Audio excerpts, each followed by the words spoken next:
दोस्तों central jail में एक कैदी होता है जो कि हत्या के जुर्म में उस सेंट्रल जेल में वो कैद रहता है और उसका 2 दिन के बाद में फांसी होने वाला होता है। तो जेलर साहब जो होते हैं वो कैदी से पूछते हैं कि तुम अपना आखिरी इच्छा बताओ कि तुम्हारी आखिरी इच्छा क्या है। तो जो व्यक्ति होता है, जो कैदी होता है, वो बोलता है कि जो मैं आखिरी इच्छा बताऊंगा क्या वो मेरी आखिरी इच्छा पूरी की जाएगी। तो जेलर साहब जो होते हैं वो बोलते हैं कि हाँ, यहाँ पे जिस भी व्यक्ति का फांसी होने वाला होता है उसकी आखिरी इच्छा पूछी जाती है और कोशिश की जाती है कि उस आखिरी इच्छा पूरी किया जाए, अगर पूरी करने वाली होती है तो। तब दोस्तों जो कैदी होता है वो अपनी इच्छा जाहिर करता है, वो अपनी इच्छा को बताता है जेलर साहब से कि जेलर साहब, अगर हमारी ये इच्छा है कि हमें एक रात अपने पत्नी के साथ इस जेल में बिताने की इजाजत दे दी जाए।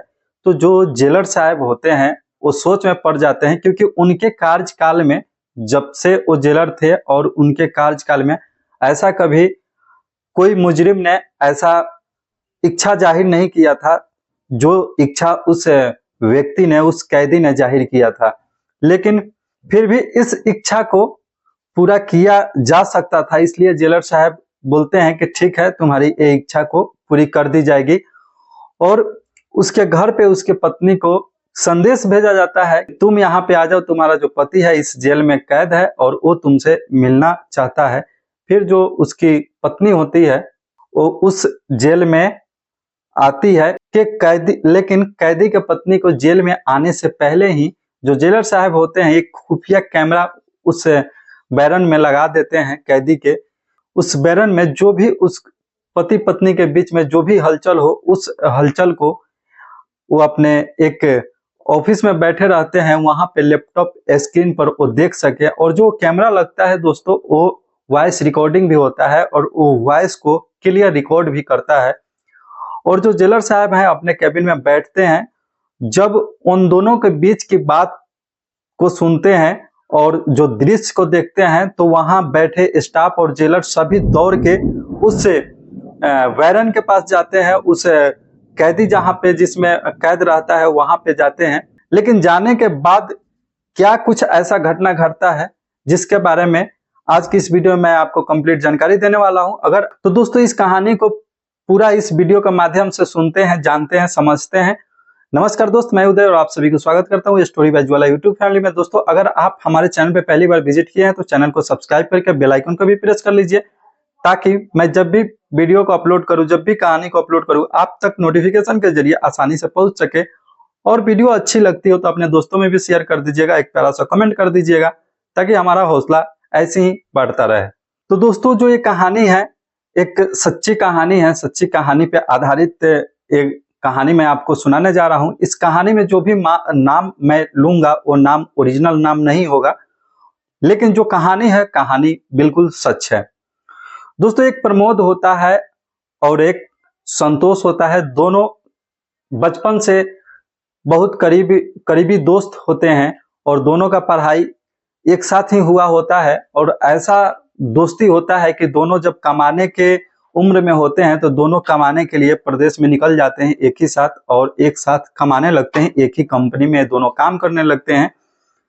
जो प्रमोद होता है दोस्तों ये दिमाग का तेज तराक होता है, और जो संतोष होता है वो दिमाग का तेज तराक उतना नहीं होता है।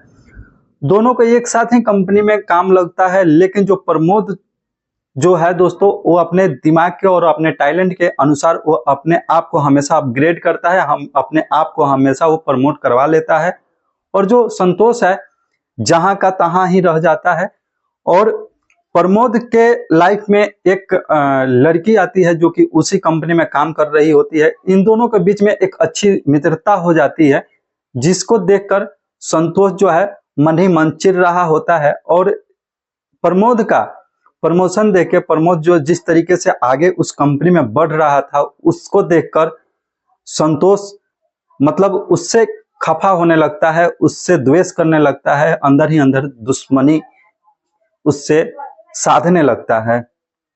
और ये बात जो है प्रमोद को पता नहीं होता है, प्रमोद नहीं जानता है कि मेरा दोस्त मन ही मन मेरे बारे में क्या सोच रहा है, क्या नहीं सोच रहा है, मेरे साथ क्या करने वाला है, मेरे साथ क्या षड्यंत्र रच रहा है, ये प्रमोद को पता नहीं होता है। क्योंकि प्रमोद एक सच्चे दिल का होता है, मेहनती होता है, टैलेंटेड होता है, दिमाग का तेज तर्क होता है। और जो संतोष है, इसके काम, इसके मेहनत और इसके बढ़ते प्रमोशन को देखकर ये इससे काफी द्वेष रखने लगता है मन ही मन। लेकिन सामने से वो द्वेष नहीं रखता है, मन ही मन द्वेष रखता है। और जब प्रमोद के लाइफ में जब उस कंपनी में एक लड़की से मित्रता हो जाता है, उसके बाद में संतोष और चिढ़ जाता है।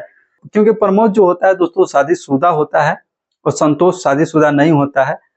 तो प्रमोद के लाइफ में जब वो लड़की आती है उस कंपनी में, तो संतोष बोलता है कि यार तुम तो शादीशुदा हो, इस लड़की से मेरी दोस्ती करवा दो, क्योंकि मैं तो शादीशुदा हूं ही नहीं। तो प्रमोद बोलता है कि यार इससे मैं मित्रता किया है, इससे मैं दोस्ती किया है, मैं इससे कुछ ऐसा गलत मेरे मन में विचार नहीं है, जो तुम सोच रहे हो वो ऐसा कुछ भी नहीं। कि चलो तुम बोलते हो तो तुम्हारे लिए मैं बात करके इससे देखता हूं, अगर बोलती है तो ठीक है, नहीं बोलती है तो फिर मैं इसमें कुछ नहीं कर सकता। प्रमोद बोलता है अपने दोस्त के संतोष के बारे में, उस लड़की से बताता है। लेकिन जो लड़की होती है वो बोलती है कि जो आप सोच रहे हो उस टाइप का मैं नहीं हूं, मैं सिर्फ आपसे दोस्ती की हूं, दोस्ती के आगे मैं कुछ नहीं कर सकती। और जो आपका दोस्त बोल रहा है, जो आपके दोस्त जो मन में भावना बैठा है, उसको साफ आप जाके मना कर दो कि तुम्हारे साथ वो दोस्ती नहीं रखना चाहती। दोस्तों प्रमोद और संतोष और वो लड़की एक साथ काम करने लगते हैं। और जो संतोष होता है वो हमेशा मतलब उस समय का इंतजार करता है कि कब मौका मिले कि उस लड़की से वो बात करे, अपने लिए कुछ प्रस्ताव रखे। लेकिन ऐसा कुछ होता नहीं है, क्योंकि वो जो लड़की होती है वो संतोष को बिल्कुल भाव नहीं देती। वो प्रमोद से ही घुली मिली रहती है, उसी से बातचीत करती है, उसी के साथ ज्यादा करके वो काम भी करती है। एक दिन की बात है कि जो लड़की होती है वो बोलती है कि प्रमोद तुम अपने रूम पे एक पार्टी रखो, जिसमें हम तुम्हारे घर पे आएंगे। तो जो प्रमोद होता है वो दोस्तों पार्टी रख लेता है अपने घर पे, और तीनों कंपनी से छूटते हैं। उसके बाद में प्रमोद के घर पे आ जाते हैं। प्रमोद के जब घर पे आते हैं, यानी कि कमरे पे आते हैं, तो वहां पे चाय पानी होती है। उसके बाद में होता है कि डिनर मतलब यहीं तुम करके फिर घर जाना। तो जो प्रमोद बोलता है संतोष को कि संतोष तुम मार्केट चले जाओ, ये सामान लेके खरीद के लेके आ जाओ। तो संतोष बोलता है कि यार तुम ही चले जाओ, मेरे जाने का मन नहीं है, मैं यहाँ पे हूं ना। फिर प्रमोद मार्केट निकल जाता है। मार्केट से जब आता है तो देखता है कि वहां पे जो उसका लड़की जो मित्र थी, जो दोस्त थी, वो वहां पे खून के कमरे में गिरी पड़ी है, लेटी पड़ी है। और जो संतोष है वहां पे है नहीं। संतोष के पास जब प्रमोद कॉल करता है तो संतोष का जो नंबर है दोस्तों वो स्विच ऑफ आता है। फिर इसका नब्ज को चेक करता है। नब्ज को चेक कर ही रहा होता है, तब तक पुलिस वहां पे पहुंच जाती है। पुलिस आती है तो वकाए वारदात के टाइम में वहां पे प्रमोद पाया जाता है। तो प्रमोद को ही पुलिस गिरफ्तार कर लेती है। गिरफ्तार करने के बाद में उसको जेल भेज दे है। जब जेल भेजती है तो उसको हत्या के जुर्म में एक दिन ऐसा दिन भी आता है कि जो जज साहब होते हैं उसको फांसी देने की इजाजत दे देते हैं। जब फांसी होने वाला होता है तो जेलर साहब जब जाके दोस्तों पूछते हैं प्रमोद से कि तुम अपना आखिरी इच्छा बताओ कि तुम्हारी आखिरी इच्छा क्या है, तब जाके प्रमोद जो दोस्तों होता है वो बोलता है कि क्या मेरी जो आखिरी इच्छा है आप लोग पूरी करा पाएंगे। तो जेलर साहब बोलते हैं कि हाँ, यहाँ पे आखिरी इच्छा पूरी कराई जाती है। ऐसा यहाँ पे रूल है कि जिसको अगर फांसी होनी होती है तो उसको आखिरी इच्छा पूरी की जाती है। इससे पहले लोग जेल में आके उसके साथी संगाती जो भी है मिलते जुलते हैं। लेकिन जो प्रमोद है वो जेलर साहब से कुछ ऐसा इच्छा जाहिर करता है जिसको सुन के जेलर का भी पैरों तले जमीन खिसक जाता है। वो भी सोचने लगता है, वो भी सोचने पे मजबूर हो जाता है कि मेरे कार्यकाल में मैंने ऐसा कभी कैदी का इच्छा या मांग मैंने कभी नहीं सुना, न बचपन से लेके अभी तक। हालांकि मैं कार्यकाल में हूँ भी, कार्य में भी हूँ, मैं नौकरी पे भी हूँ, फिर भी मैं अभी तक ऐसा डिमांड को मैंने मांगते हुए कैदी का नहीं सुना। फिर भी जो जेलर होता है वो बोलता है कि ठीक है, तुम्हें जो भी इच्छा है वो तुम बताओ, तुम्हारी इच्छा को पूरी की जाएगी, अगर करने योग्य होगी तो। फिर जाके जो प्रमोद होता है दोस्तों बोलता है कि मैं अपने पत्नी के साथ इसी जेल में एक रात बिताना चाहता हूँ, अगर आप लोग इजाजत दे तो हमारी पत्नी को यहाँ पे बुला दिया जाए। जेलर साहब जो होते हैं बोलते हैं कि ठीक है, क्योंकि इस मांग को पूरी की जा सकती थी जेल में। तो जो जेलर साहब जो हैं उसके घर पे उसके वाइफ के पास संदेश भेजा जाता है, और जब संदेश भेज दिया जाता है और इधर जो कैदी होता है प्रमोद, उसके बैरन में जो भी बाकी के कैदी होते हैं उसको निकाल दिया जाता है, यानी कि उस बैरन को खाली करा दिया जाता है और उसमें एक खुफिया कैमरा लगा दिया जाता है, जिससे कि उसमें जो भी इन दोनों के बीच में, पति पत्नी के बीच में जो भी हलचल हो, उस हलचल को, उस बात को जो जेलर साहब हैं अपने कैबिन में बैठकर सुन सके, अपने ऑफिस में बैठकर सुन सके। फिर वो अपने लैपटॉप से उस कैमरा को कनेक्ट करते हैं। वहां पे बैठ के काफी स्टाफ उस दृश्य को देख रहे होते हैं, सुन रहे होते हैं, और जो कैमरा लगता है वॉइस रिकॉर्डिंग होता है, उसका जो वॉइस है क्लियर रिकॉर्ड हो रहा होता है। फिर दोस्तों जब प्रमोद का पत्नी जब जेल में पहुंच जाती है तो वायरलेस हो जाता है कि जो प्रमोद जो कैदी नंबर 144 है उसकी पत्नी आ चुकी है, तो उस वेलन को खाली कराकर वहां पे भेज दिया जाता है। और जो सिपाही होते हैं वहां पे मुख्य द्वार पे यानी कि गेट पे पहरा दे रहे होते हैं, और जो जेलर साहब हैं वो अपने कैबिन में बैठकर उस दृश्य को, उससे दोनों के बीच जो भी बात हो रही होती है उसको सुनते हैं। तो जो कैदी का जो पत्नी होती है जो पहुंचती है, तो पहुंचते ही रोने लगती है और बोलती है कि आपने ऐसा क्या क्यों कर दिया, अगर आपको उससे प्यार था तो आप उससे शादी कर लेते, आप घर में बता देते कि हाँ मैं एक लड़की से दोस्ती कर रखा हूँ, इसमें मैं आपको बिल्कुल रोकती नहीं, हालांकि मैं इसमें आपका सपोर्ट ही करती, आप इतना बड़ा काम क्यों कर दिया, आप उसका मर्डर क्यों कर दिया, मर्डर करके आप यहाँ पे आ गए हैं, आप ये नहीं सोचे कि हाँ हमारे साथ 2 बच्चे भी हैं, अगर हमें कुछ हो जाता है तो हमारे बच्चे को देख रेख कौन करेगा, आपका 2 दिन के बाद में फांसी होने वाला है। तो जो प्रमोद है वो दोस्तों रोते हुए बोलता है कि इसमें हमारी कोई गलती नहीं है, एक ही साथ हमारे कंपनी में जो हमारा दोस्त है और मैं काम कर रहे थे, उसी कंपनी में इस लड़की से मुलाकात होती है, दोस्ती हो जाती है। दोस्ती होने के बाद में जो ये लड़की बोलती है कि एक दिन तुम पार्टी रखो, फिर हम लोग पार्टी का प्लानिंग करते हैं, अपने घर पे पार्टी करते हैं।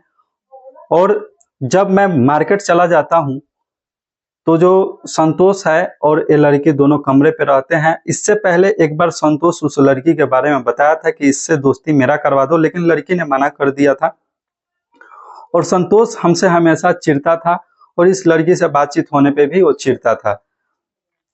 हमें लग रहा है कि संतोष ये घटना को अंजाम दिया है, क्योंकि मैं मार्केट चला गया, मार्केट के आने के बाद में जब मैं घर पे पहुंचता हूं, जब कमरे पे पहुंचता हूं तो देखता हूं कि ये लड़की जो मोनिका है ये लेटी हुई है। जब इसको जगाते हैं तो नहीं बोलती है, हिलाते हैं डुलाते हैं, बिल्कुल शांत सी रहती है। फिर इसका मैं जब नब्ज पकड़ता हूं तो देखता हूं कि ये मर चुकी है।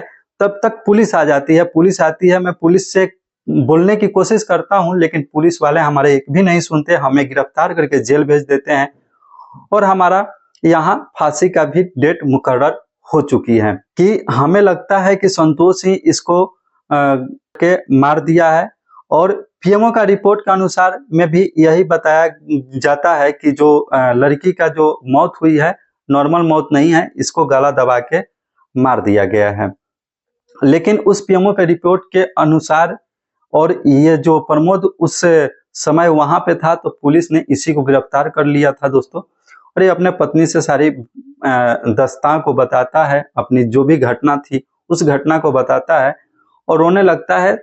जब इतना कुछ जब जेलर सुनता है तो अपने पूरे स्टाफ के साथ यहाँ पे पहुंच जाता है और बोलता है कि अपने स्टाफ से कि ये जो प्रमोद है बिल्कुल निर्दोष है, इसके साथी जो थे संतोष जो है वही गुनहगार है, उसने ही इसके साथ कुछ गलत व्यवहार किया है और गला दबा के इसको मौत के घाट उतार दिया है। और यहाँ से हटते ही उसने फोन कर दिया है थाने को। जब पूरा जांच पड़ताल होता है तो जांच पड़ताल में भी यही पता चलता है। कुछ ऐसा जेलर साहब जो हैं वो अपने साथी संगति के साथ डिस्कस कर रहे होते हैं। उसके बाद में जो प्रमोद है, प्रमोद को वहां से फांसी होने वाला होता है। उससे एक दिन पहले जेलर साहब बोलते हैं कि तुम यहाँ से जा सकते हो, तुम्हारी फांसी नहीं होगी। और फिर से एक टीम गठित की जाती है और टीम गठित करके उस मोबाइल का पूरा डिटेल्स निकाला जाता है। जिस नंबर से कॉल आया था उस नंबर का पूरा डिटेल्स निकाला जाता है। तो पता चलता है कि संतोष नाम का कोई शख्स है, उसके नाम से सिम कार्ड है और उसने ही कॉल किया है।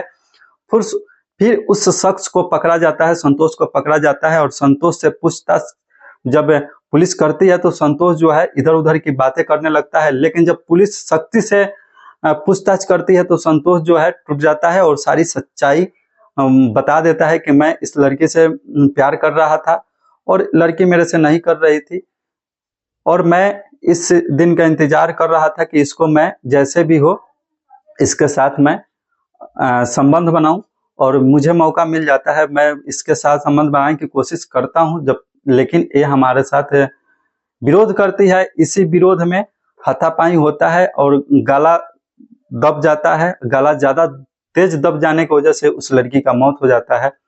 फिर जो पुलिस है इस संतोष को गिरफ्तार कर लेती है। गिरफ्तार करने के बाद में इसको जेल भेज दिया जाता है और जो प्रमोद है दोस्तों वहां से छूट जाता है। दोस्तों इस कहानी के माध्यम से आप सभी को सचेत, सावधान, सतर्क करना है। इस कहानी के माध्यम से हमें किसी व्यक्ति को न ठेस पहुंचाना है, दिल दुखाना है, बस आप सभी को सचेत और सावधान करना है।